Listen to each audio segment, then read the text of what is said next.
शपथ ले ली जाती है, कौन सा मंत्रालय दिया जाएगा, कौन सा विभाग दिया जाएगा, इस बारे में भी अभी तक कोई चर्चा नहीं है। भारतीय जनता पार्टी की तरफ से जो पर्ची वाला खेल होता है वो अभी तक बिहार में तो नहीं देखा गया, लेकिन ये जरूर देखा जा रहा है कि अरविंद केजरीवाल के द्वारा कि 30 सितंबर तक आप यहाँ पर मुख्य रूप से जो मुख्य सीटें हैं उनका बंटवारा कर दे। लेकिन कांग्रेस के जो क्षेत्रीय नेता थे, मध्य प्रदेश कांग्रेस के दिग्गज नेता हो, राजस्थान कांग्रेस के दिग्गज नेता हो, वे चाह रहे थे कि विधानसभा चुनावों के परिणामों के बाद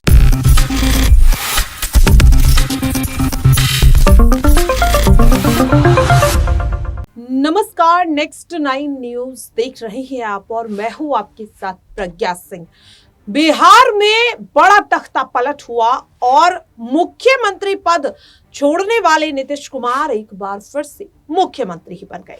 नीतीश कुमार को लेकर कहा जा रहा है कि आखिरकार नीतीश कुमार कब तक ये पलटू राम की भूमिका निभाते हुए नजर आएंगे। नीतीश कुमार पर आज हर कोई ठीकरा फोड़ता हुआ नजर आ रहा है कि इंडिया गठबंधन अगर आज टूट रहा है तो उसकी वजह नीतीश कुमार है।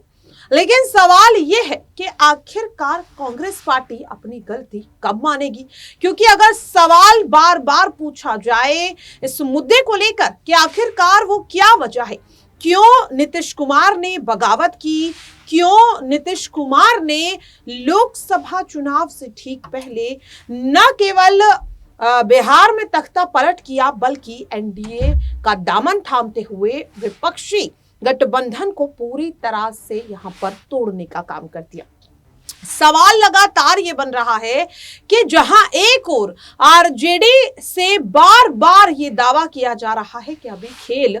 खत्म नहीं हुआ, लेकिन किस आधार पर आखिरकार आरजेडी ये दावा कर रही है कि अभी भी बिहार में आरजेडी की सरकार बन सकती है। आखिरकार क्यों बार बार ये तमाम दावे आरजेडी के द्वारा किए जा रहे हैं, क्योंकि नीतीश कुमार तो इंडिया गठबंधन को छोड़कर एनडीए के साथ हाथ मिला चुके हैं, मुख्यमंत्री पद की शपथ ले चुके हैं, यहां तक के जो उप मुख्यमंत्री हैं उनका नाम भी फाइनल हो चुका है, ऐलान हो चुका है, शपथ ग्रहण हो चुका है और अब तैयारी कैबिनेट विस्तार की हो रही है। ऐसे में आखिरकार किस आधार पर यह दावा आरजेडी करती हुई नजर आ रही है, पहले देखिए आप हमारी ये खास रिपोर्ट खेल कर दें। देखिए, बिल्कुल यहाँ पर जिस तरीके से आपने लल्लन सिंह का जिक्र किया है तो लल्लन सिंह वही है जो राष्ट्रीय अध्यक्ष थे, लेकिन सीधे तौर पर बिहार में पहले ही लल्लन सिंह ने कैसे अध्यक्ष पद को छोड़ा और निजी कारण बताते हुए उन्होंने अध्यक्ष पद छोड़ा। लेकिन सबको मालूम है कि यहाँ पर जेडीयू से कहीं ना कहीं वो भी खफा नजर आ रहे थे और आरजेडी के संपर्क में ज्यादा थे।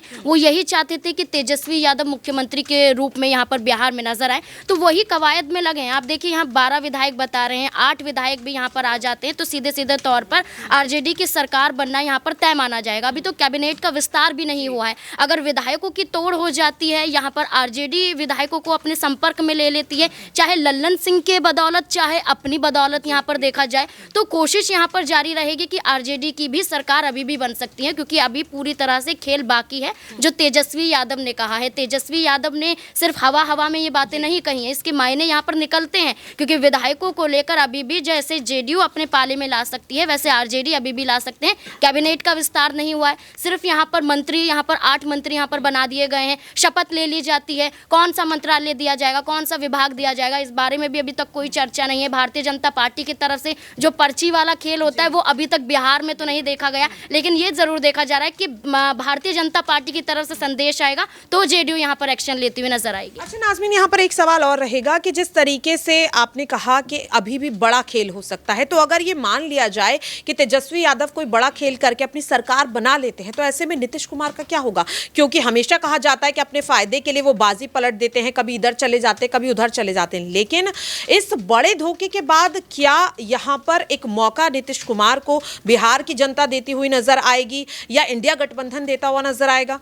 देखिए, तेजस्वी यादव ने जब ये बात कही थी कि खेल अभी बाकी है तो उससे पहले उन्होंने नीतीश कुमार को बधाई दी थी और नीतीश कुमार का आदर करते हुए ये कहा था कि हम उनसे नाराज नहीं हैं। और यही बात यहाँ पर लालू प्रसाद यादव की बेटियों ने भी कहा था, मीसा भारती ने भी ये कहा कि हम नीतीश कुमार का आदर करते हैं, सम्मान करते हैं, यानी कि उन्हें मालूम है कि नीतीश कुमार जो अभी एनडीए के साथ मिले हैं, हो सकता है कि इस लोकसभा चुनाव के बाद नीतीश कुमार फिर से कोई बड़ा खेल करते हुए नजर आए और फिर से आरजेडी के संपर्क में आते हुए महागठबंधन फिर से बिहार में देखा जाए। देखा आपने और सुना भी, जिसके बाद दर्शकों लगातार सवाल ये बनता हुआ नजर आ रहा है कि क्या अभी भी उम्मीद है कि बिहार में एक बार फिर से बड़ा तख्ता पलट होता हुआ देखा जा सके। लेकिन कांग्रेस का आखिरकार क्या होगा, क्योंकि कांग्रेस तो बार बार यहां पर कहती हुई नजर आ रही है कि उन्हें पहले से पता था कि नीतीश कुमार इस तरीके की कोई बड़ी बगावत यहां पर कर सकते हैं।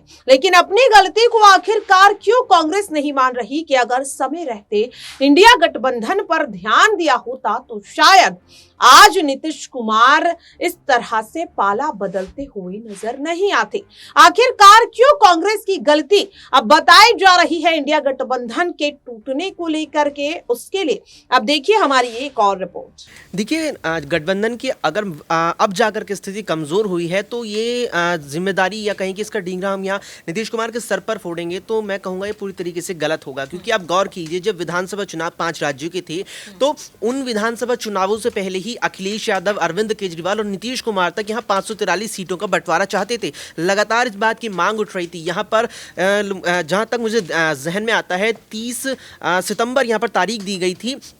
इंडिया गठबंधन को मुख्य रूप से अखिलेश यादव और यहाँ पर अरविंद केजरीवाल के द्वारा कि 30 सितंबर तक आप यहाँ पर मुख्य रूप से जो मुख्य सीटें हैं उनका बंटवारा कर दे। लेकिन कांग्रेस के जो क्षेत्रीय नेता थे, मध्य प्रदेश कांग्रेस के दिग्गज नेता हों, राजस्थान कांग्रेस के दिग्गज नेता हों, वे चाह रहे थे कि विधानसभा चुनावों के परिणामों के बाद सीटों का बंटवारा हो। क्योंकि अगर उन चुनावों में कांग्रेस बेहतर प्रदर्शन करती है तो उसके आधार पर वो लोकसभा में ज्यादा सीटों की मांग रख सकती है। और यही वजह थी कि कांग्रेस यहाँ पर सीट बंटवारे को आगे लेकर के जा रही थी। इस बीच नीतीश कुमार का भी बयान आया था कि कांग्रेस का इंडिया गठबंधन पर ध्यान नहीं है, कांग्रेस बिल्कुल भी सीरियस नहीं है लोकसभा चुनावों को लेकर के। अब जब सीट यहां शेयरिंग की बात से पहले यहां चुनावों के परिणाम आए, मुख्य रूप से जो 3 हिंदी पट्टी के राज्य थे तीनों में कांग्रेस को हार मिली, तो अब यहां कांग्रेस पूरी तरीके से सजग नजर आ रही है। आप देखिए, जब 3 दिसंबर को चुनावी नतीजे आए तो वो 3 दिसंबर की शाम ही थी जब मल्लिकार्जुन खड़गे ने इंडिया गठबंधन के तमाम दलों को फोन करके 6 दिसंबर के लिए बैठक बुलाई थी। और 6 दिसंबर की बैठक में आने से तमाम दलों ने इनकार कर दिया था। सब जानते थे कि अब यहां कांग्रेस हार गई है तो बैठक के लिए बुला लिया। और अब तक जहां उसे ये उम्मीद लग रही थी कि वो जीत सकती है तो उसने बैठक का नाम और जिक्र तक यहां पर नहीं लिया। तो मुख्य वजह यहां पर, मुख्य कारण कांग्रेस ही लगती है कि अगर आज यहां पर इंडिया गठबंधन 28 प्रमुख विपक्षी राजनीतिक दलों के होने के बाद भी कमजोर स्थिति में है तो इसका पहला यहां पर जिम्मेदार यहां कांग्रेस बनती है। तो देखा आपने और सुना भी। अब सवाल ये बन रहा है कि क्या वाकई में अब नीतीश कुमार ने जो ये बड़ा तख्ता पलट कर दिया है, ऐसे में अब इंडिया गठबंधन से कहीं कांग्रेस ही बाहर तो नहीं होती हुई नजर आएगी। क्योंकि साफ तौर पर कहा जा रहा है कि अगर आज इंडिया गठबंधन में फूट पड़ी है, अगर आज नीतीश कुमार एनडीए में शामिल हुए हैं तो उसकी सबसे बड़ी वजह यहाँ पर कांग्रेस पार्टी है। इस पूरे रिपोर्ट को लेकर आपकी क्या कुछ राय है, आप कमेंट बॉक्स में शेयर कर सकते हैं। फिलहाल के लिए इस खास प्रोग्राम में इतना ही। बाकी की तमाम अपडेट्स के लिए आप सभी देखते रहिए नेक्स्ट 9 न्यूज।